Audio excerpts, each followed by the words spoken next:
Hi guys, you might remember that when Piper was 8 weeks old, we did a video together about the benefits of infrared light therapy for dogs. And in that video I mentioned that French bulldogs are prone to skin issues such as red skin, scaly or crusty skin, or itchiness. Well, this beautiful big boy is now over 7 months old and some of those skin issues have made an appearance. For example, a couple of days ago I noticed some red and scaly skin behind his right ear, and I'll show you some footage of that in a moment. And yesterday I noticed that on his right back foot, between the pads of his feet, there is also some red and inflamed skin. So I'm not sure how that's happened on his foot, whether he stepped on something sharp or it could be an insect bite, but either way, I definitely want to treat it with red light therapy, and I'll show you what I'm doing right now.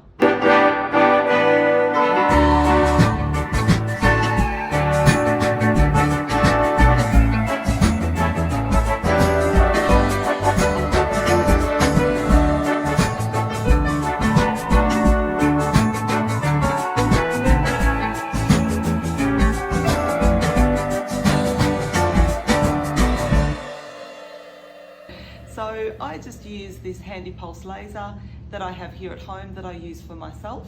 And when it comes to Piper, it's very easy to administer. So the back of his ear, you can just hold the laser here and give him a cuddle and just point the red light. This emits red and infrared light actually, so it's got both wavelengths, and it's only going to help his skin heal, and it's very easy to administer.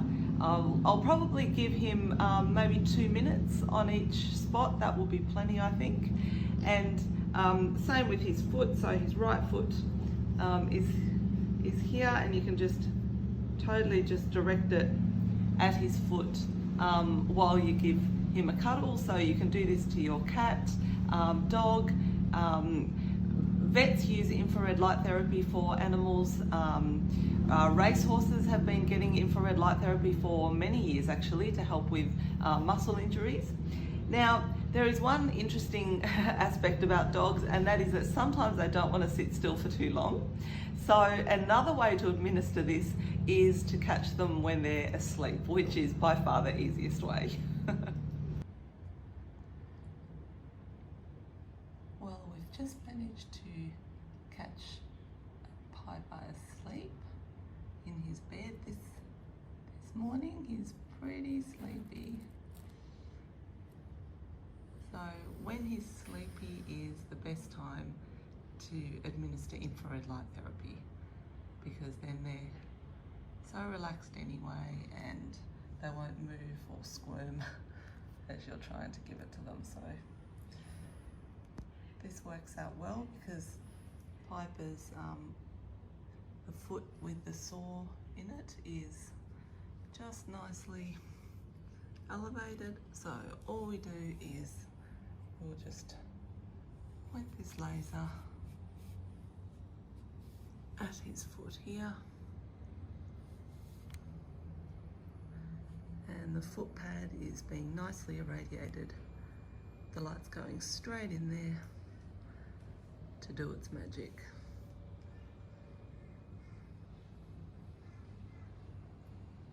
So whenever I publish an article or video about the benefits of infrared light therapy, a common question I get from viewers and readers is, how does the light therapy actually work on a cellular level? Well, just recently I was lucky enough to have Dr. Jason Pang on my channel. You can see his video where he talks about the use of lasers in dentistry, and he explained it really well. He says that on a cellular level, what happens is the light penetrates into the mitochondria of the cell. Many people might remember from Year 12 biology, the mitochondria is the powerhouse of the cell because it makes ATP, also known as adenosine triphosphate, which powers all the functions of the cell. And when a cell is stressed, it has a nitric oxide molecule bound to the cytochrome complex of the ATP. So when the nitric oxide is bound to it, as Dr. Pang explained really well, it's kind of like a car engine that's dirty, so it's not performing as well. But when the light hits the cell, the nitric oxide molecule comes off it and binds to an oxygen molecule. So then you have the cytochrome complex start to produce the ATP more effectively again. So when this happens, obviously there's all the really positive benefits of cells working well. So all of the cell signaling starts to work, all of the molecules that it needs to make and then send to the other cells can be made, and communication with the nucleus happens more effectively as well. And really excitingly, at the same time as all this is happening, the nitric oxide molecule that's come off the cytochrome complex of the ATP passes out of the cell and acts as a vasodilator, which means that it encourages blood flow into those surrounding areas.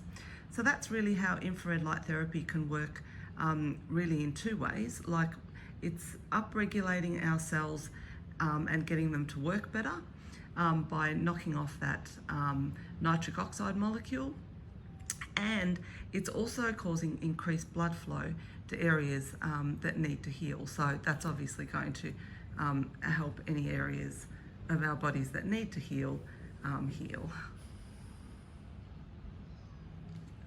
So Piper's paw here is really getting irradiated very well with the infrared light, and like I said before, I'm really only going to give it a couple of minutes, and that should be enough to really get some healing happening into that tender sore spot that he has there. And so it's really great that we can use a therapy that's so natural and so safe on both ourselves and our pets to make them happier and healthier as well. It's been a week now, and I've been giving Piper red and infrared light to the skin on the back of his ear and his paw every day for about 2 to 3 minutes. And I'm really pleased that the skin has healed up so nicely. He's no longer scratching behind his ear, and his paw isn't giving him any trouble anymore, and we're out and about in the park and he's running around, no limping, and I'm just really happy that I've had something so safe and so natural to be able to give him every day, and it's really helped him heal up.